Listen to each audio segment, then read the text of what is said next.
Bismillahirrahmanirrahim. Assalamualaikum warahmatullahi wabarakatuh. Innal hamdalillah nahmaduhu wa nasta'inuhu wa nastaghfiruh wa na'udzu billahi min shururi anfusina wa min sayyiati a'malina. May yahdihillahu fala mudilla lahu wa may yudlil fala hadiyalah. Asyhadu an la ilaha illallah wahdahu la syarikalah wa asyhadu anna Muhammadan abduhu wa rasuluh. Allahumma shalli wa sallim ala Muhammad wa ala ali Muhammad. Baik hadirin dan pemirsa yang dirahmati Allah Subhanahu wa taala. Alhamdulillah kembali kita bisa mengkaji, mentadabburi tafsir juz amma, dan alhamdulillah saat ini kita sampai pada surat Al-Asr. Surat Al-Asr adalah surat yang ke-103 dan termasuk surat Makkiyah, diturunkan sebelum Nabi hijrah dari Mekah ke Madinah. Surat Al-Asr ini hanya 3 ayat, tapi maknanya luar biasa sampai Imam Syafi'i mengatakan bahwa seandainya semua manusia mentadabburi ayat ini, maka tidak perlu untuk nasihat yang lain. Saking dahsyatnya surat Al-Asr ini, dan biasa dibaca kaum muslimin, ya, anak-anak TPA biasanya setelah belajar Al-Quran bersama-sama membaca surat Al-Asr. Baik, hadirin yang dirahmati Allah Subhanahu wa taala, surat ini dinamakan Al-Asr, diambil dari kata wal asr yang ada dalam ayat yang pertama, wal asri, demi masa, sehingga al asr itu adalah waktu atau masa, dan diartikan juga bahwa al asr, ya, itu yang pertama adalah masa atau waktu itu sendiri. Yang kedua, al asr juga bisa dikatakan sore hari, ya. Kemudian al-asr juga bisa diartikan sholat asar. Jadi ada 3 makna al-asr. Yang pertama masa atau waktu, yang kedua adalah sore hari, ya, atau waktu sore, yang ketiga adalah waktu asar. Kenapa dinamakan masa? Ya. Karena masa atau waktu itu adalah sesuatu yang istimewa, yang merupakan wadah dari semua perbuatan manusia. Kita saat ini bisa beraktivitas, kita bisa beramal soleh, ya, karena kita masih diberikan umur oleh Allah, diberikan waktu oleh Allah untuk menjalani kehidupan ini. Nanti kalau Allah Subhanahu wa taala sudah mencabut nyawa kita, maka kita sudah tidak punya waktu lagi untuk beramal soleh. Kemudian yang kedua dikatakan sore hari, ya. Ini juga waktu yang istimewa. Kenapa? Karena di waktu sore itu adalah waktu perpindahan antara malaikat yang mencatat amal manusia di waktu siang, ya, berpindah ke malaikat yang mencatat manusia di waktu malam. Ini adalah fase pergantian, ya, atau shift pergantian malaikat yang mencatat amal manusia di waktu siang ke malaikat yang mencatat amal manusia di waktu malam.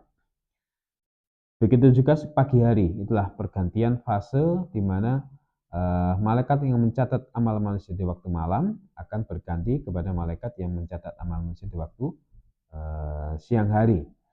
Sehingga kita dianjurkan ketika pagi dan sore untuk membaca al-maksurat atau dzikir pagi dan dzikir petang, ya, karena itulah waktu yang sangat istimewa. Kemudian yang ketiga diartikan sholat asar, ya, karena sholat asar juga sholat yang istimewa, ya. Sebagaimana firman Allah, hafidhu ala salawati wa sholatil wusta, peliharalah atau jagalah, ya, sholat-sholat yang 5 waktu dan sholat asar. Disebutkan sholat asar secara spesifik, di situ menunjukkan bahwa sholat asar adalah waktu yang sangat istimewa. Sama dengan kalau misalkan kita mengundang warga di RT kita, ya, bahwa nanti malam saya undang semua warga termasuk Pak Ahmad, ya. Berarti Pak Ahmad adalah orang yang istimewa. Sholat asar juga demikian. Nah, maka al-asr bisa diartikan masa, sore hari, atau sholat asar. Baik, firman Allah wal asr pada ayat yang pertama ini diawali dengan kata-kata wa, artinya demi. Allah bersumpah demi waktu.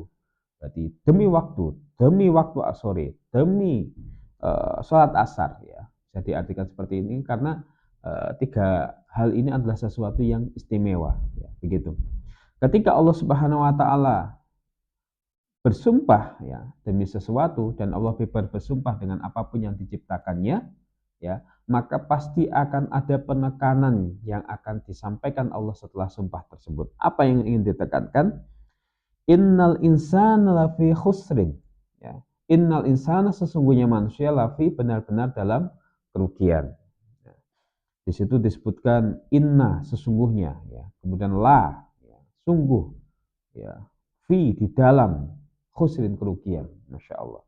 Ada penekanan lagi di situ. Baik. Allah menyebutkan innal insana al-insan.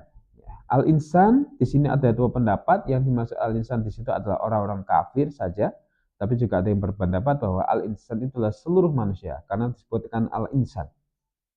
Ya, bahwa seluruh manusia itu benar-benar berada dalam kerugian, Masya Allah, benar-benar dalam kerugian. Nah, rugi di sini ada yang rugi secara total, yaitu orang-orang kafir karena tidak beriman kepada Allah Subhanahu wa taala. Ada rugi parsial, yaitu orang-orang atau sebagian orang-orang yang beriman. Ya. Bagaimana mereka dikatakan rugi parsial? Ya. Mereka rugi tapi tidak sepenuhnya rugi, tidak total sebagaimana orang kafir tadi. Kalau orang beriman, ya, dia merasa rugi nanti ya, di akhirat. Kenapa? Karena tidak bisa menempati surga yang tertinggi. Ya. Ya, mungkin amalnya kurang, sholatnya kurang, zakatnya kurang, sedekahnya kurang, ya dosanya mungkin banyak, ya yang belum diistighfari, belum ditaubati, sehingga dia menyesal karena tidak bisa menepati level surga yang paling tinggi. Walaupun ini masih mending karena tetap masuk surga, dan kalau udah di surga, Masya Allah, kenikmatan sangat luar biasa. Sedangkan ada di antara mereka yang rugi. Kenapa? Di antara orang beriman, mereka sudah beriman, tapi dosanya banyak, sehingga di akhirat nanti dia mampir ke neraka dulu sebelum masuk ke surga. Dan ini menyesal beneran. Kenapa dulu nggak saya tambah amal saya? Kenapa saya nggak bertaubat? Ya, sehingga saya harus mampir dulu sebelum masuk ke neraka. Naudzubillah min dalik. Termasuk kita, ya. Semoga kita termasuk orang-orang yang tidak menyesal. Dan menyesal itu nanti. Tapi ya, menyesal yang bermanfaat itu adalah menyesal yang sekarang. Sekarang kita bisa menyesal dan kita bisa memperbaiki hidup, memperbaiki amal kita, mentaubati dosa-dosa kita. Ya, insya Allah Allah akan menerimanya. Ya. Tapi kalau sudah di akhirat, maka penyesalan itu tidak akan ada gunanya. Jadi penyesalan itu berguna ketika di dunia. Kalau di akhirat sudah tidak berguna, karena dunia ini adalah darul amal. Ya, dunia adalah tempat beramal kita. Belum ada balasan secara langsung dari Allah Subhanahu wa taala, ya. Tapi di akhirat nanti adalah darul jaza, ya, negeri tempat kita menerima balasan dari apa yang kita lakukan di dunia. Dan tidak ada amal lagi di sana. Yang ada adalah balasan, balasan, balasan. Di dunia yang ada adalah amalan, amalan, amalan. Kapan balasannya? Di akhirat. Ya, mungkin di dunia ada balasan tapi tidak seberapa. Tapi yang benar-benar balasan yang sepenuhnya adalah nanti ketika di akhirat.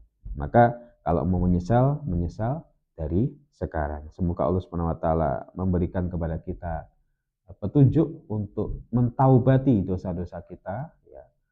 Untuk kemudian kita menyesal dari kita melakukan kesalahan dan dosa, dan kita bertaubat, dan semoga dapat kita diterima oleh Allah Subhanahu wa taala. Seiring dengan itu kita memperbanyak amal-amal soleh untuk menutupi dosa-dosa kita tadi. Baik, di sini juga dikatakan bahwa semua manusia itu berada dalam kerugian. Ya, ada penekanan-penekanan mulai dari wa, demi, la, benar-benar fi, di dalam atau tenggelam dalam kerugian. Ya, inna lagi, ya sesungguhnya. Jadi ada penekanan-penekanan wa, demi, la, benar-benar, inna, sesungguhnya. Betul-betul manusia itu dalam kerugian. Semua manusia. Masya Allah. Ya. Semua manusia kerugian, dalam kerugian. Illa, ada pengecualiannya. Ya, semoga kita termasuk orang yang dikecualikan itu. Illalladzina amanu, kecuali orang-orang yang beriman. Jadi syarat supaya kita ini terbebas dari kerugian, ya, supaya kita keluar dari kerugian, ya, maka yang pertama kita harus beriman kepada Allah Subhanahu wa taala. Dan alhamdulillah insya Allah saat ini kita termasuk orang-orang yang beriman. Dan semoga Allah Subhanahu wa taala menjaga, mengistiqomahkan keimanan kita itu sampai nanti husnul khotimah. Amin amin ya rabbal alamin. Nah, apa itu iman?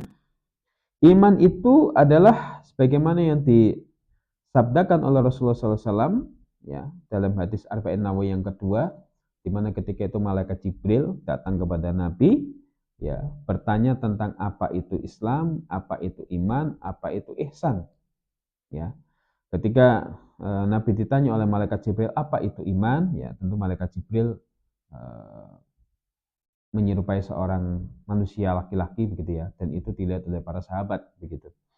Ya, nanti silahkan dipelajari dalam hadis Arba'in Nawawi yang kedua, di mana Rasulullah SAW ketika ditanya oleh malaikat Jibril apa itu iman, ya terangkan apa itu iman, Nabi Muhammad SAW menjawab, iman itu adalah engkau beriman kepada Allah, engkau beriman kepada malaikat-malaikatnya, engkau beriman kepada kitab-kitabnya, engkau beriman kepada rasul-rasulnya, engkau beriman kepada hari kiamat, dan engkau beriman kepada takdir baik dan takdir buruk.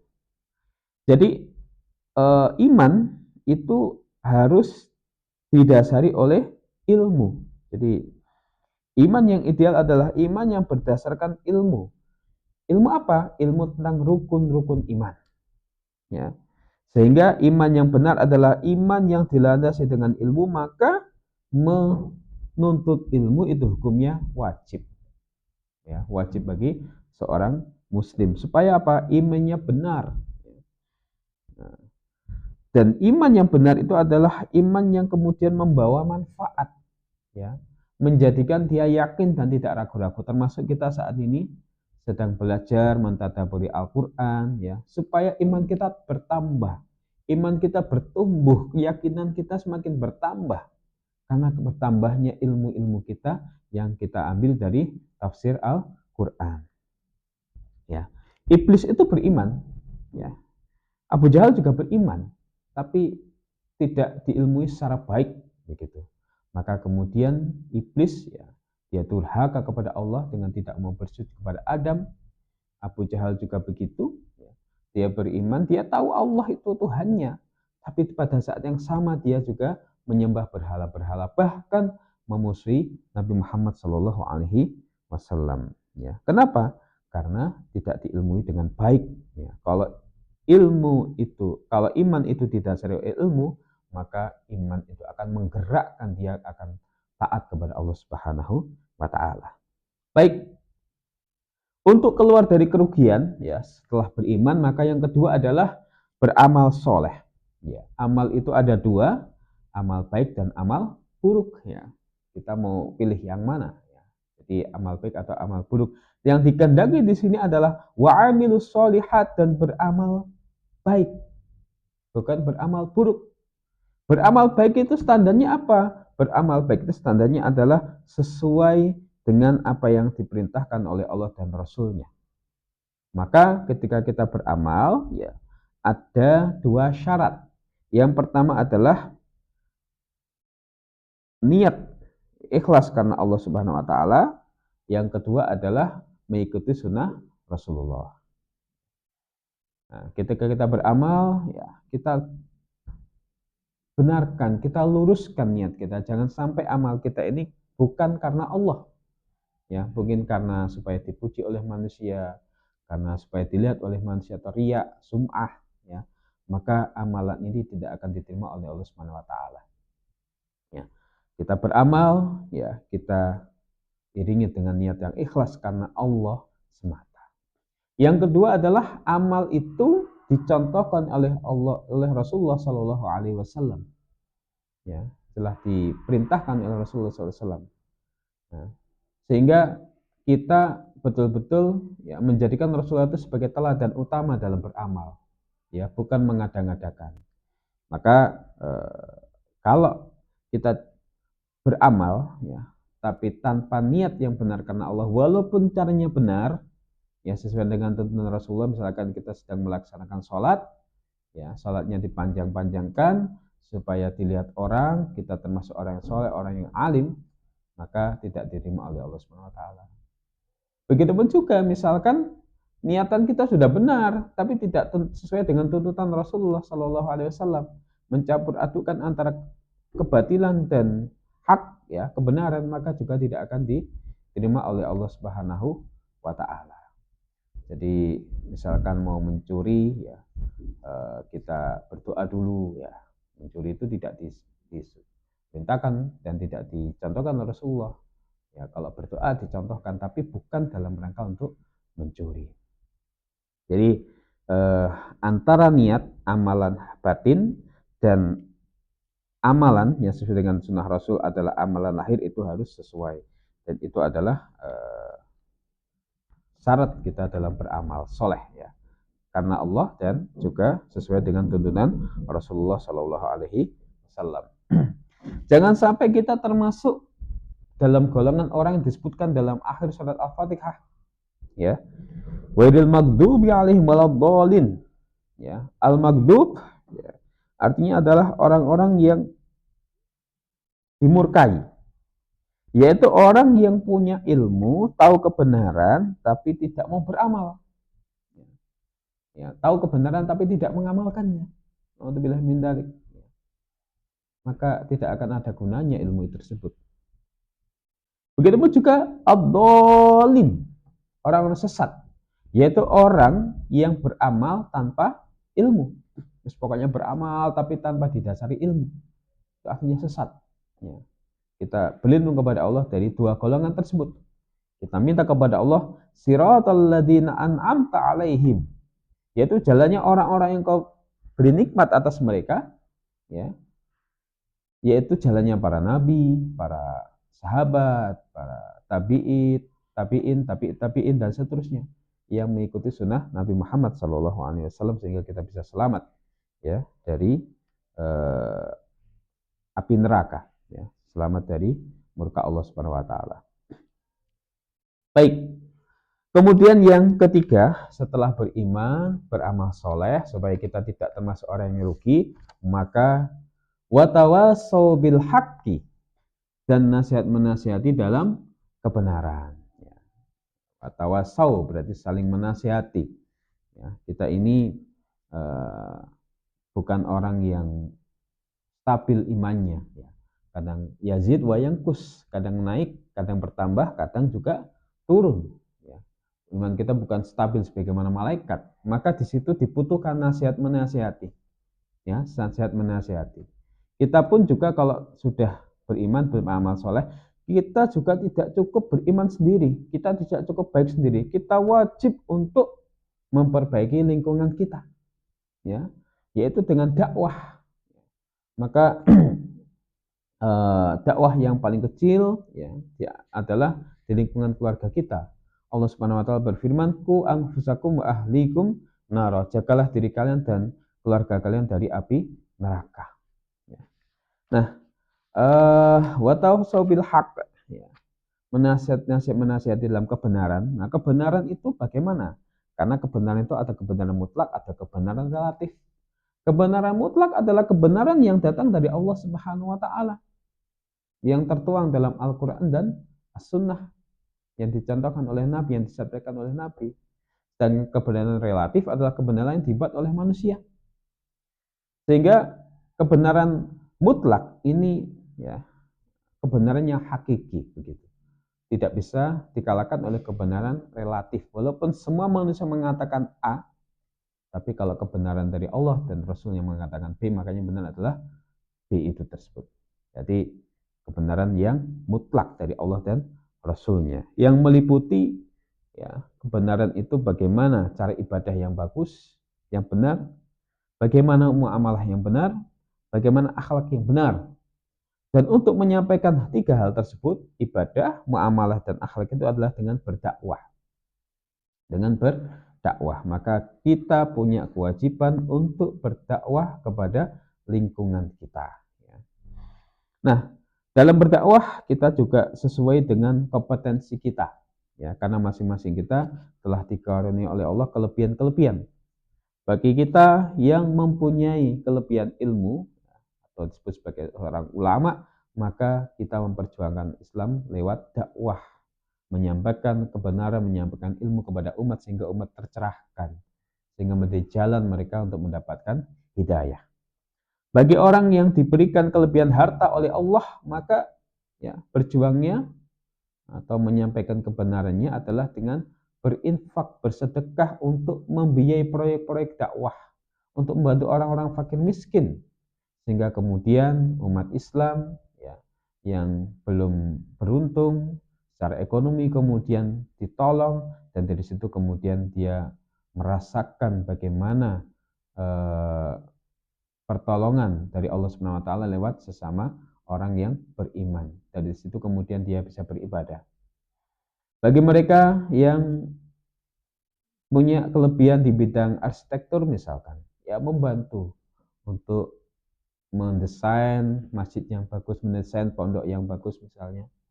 Bagi mereka yang punya kelebihan di bidang IT, maka bisa menggunakan kemampuannya itu untuk mendesain, merancang ya perangkat dakwah yang memudahkan diterima oleh umat.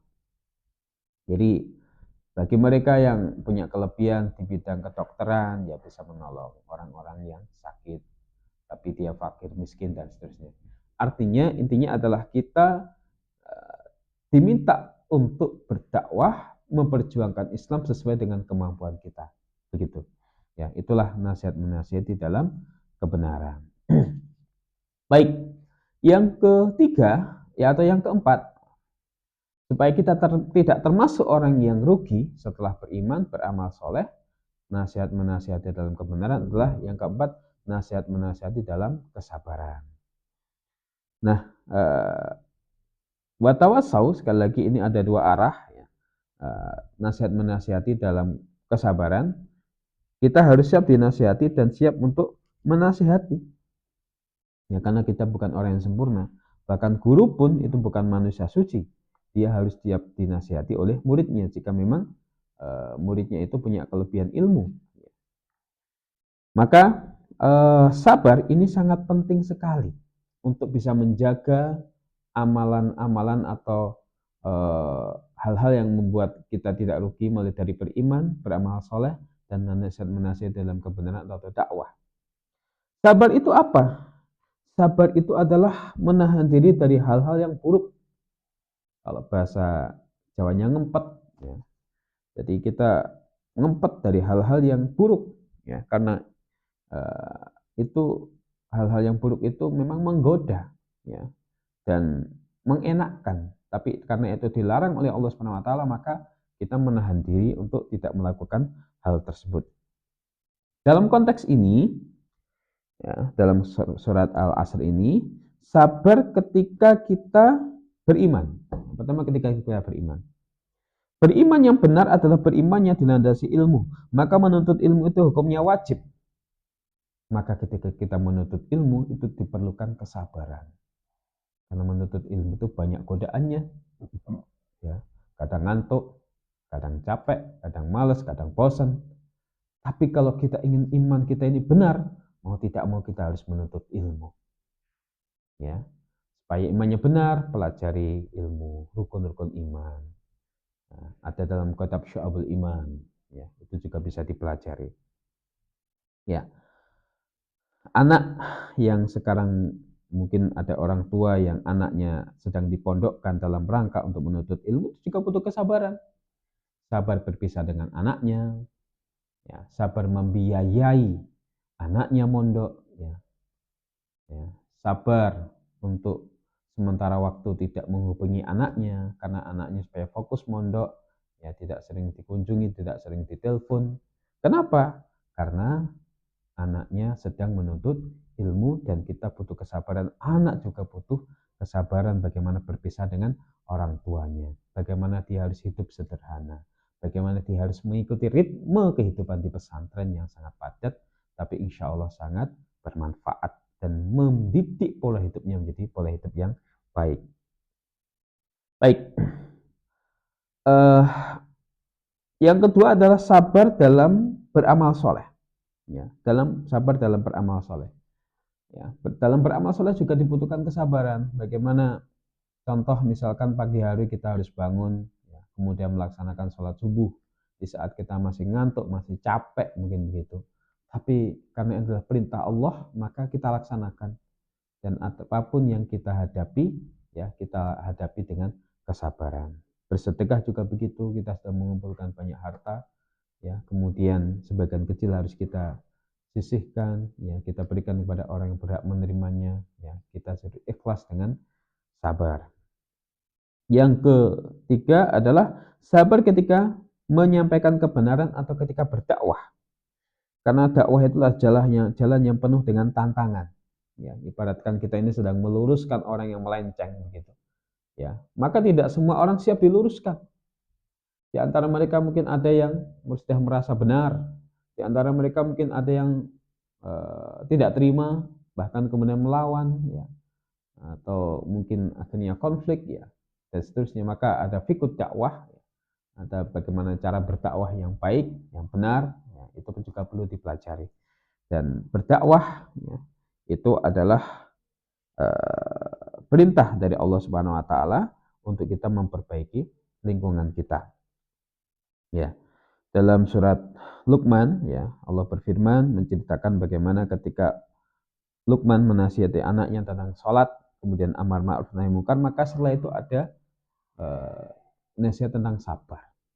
Karena dalam beramar ma'ruf nahi munkar itu, ya pasti akan ada tantangan-tantangan, ya pasti akan ada mungkin ya perlawanan-perlawanan sebagaimana Nabi Muhammad SAW, ya ketika beliau berdakwah, ya di Mekah, ya sebelum beliau jadi nabi, beliau termasuk orang yang terpercaya. Orang semuanya percaya dan baik sama Nabi Muhammad, bahkan diberikan gelar Al-Amin.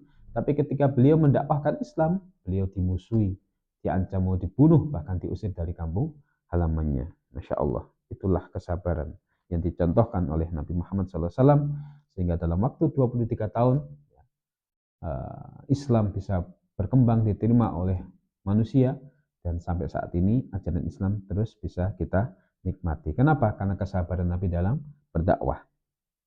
Maka orang yang berdakwah itu harus kuat mentalnya. Ya. Jika ada celaan, ada hinaan yang tidak objektif, ya maka anggap aja itu angin lalu. Karena memang sunatullah, dakwah pasti ada tantangannya. Demikian yang bisa kami sampaikan. Semoga kita termasuk orang-orang yang tidak rugi, ya, di dunia maupun di akhirat. Maka semoga Allah Subhanahu Wa Taala mengistiqomahkan kita dalam keimanan, memberikan kemampuan kita, mengistiqomahkan kita untuk selalu beramal soleh, dan kita selalu nasihat menasihati dalam kebenaran, nasihat menasihati dalam kesabaran, sehingga kita termasuk orang-orang yang beruntung, bukan orang yang rugi. Demikian wabillahi taufiq wal hidayah. Assalamualaikum warahmatullahi wabarakatuh.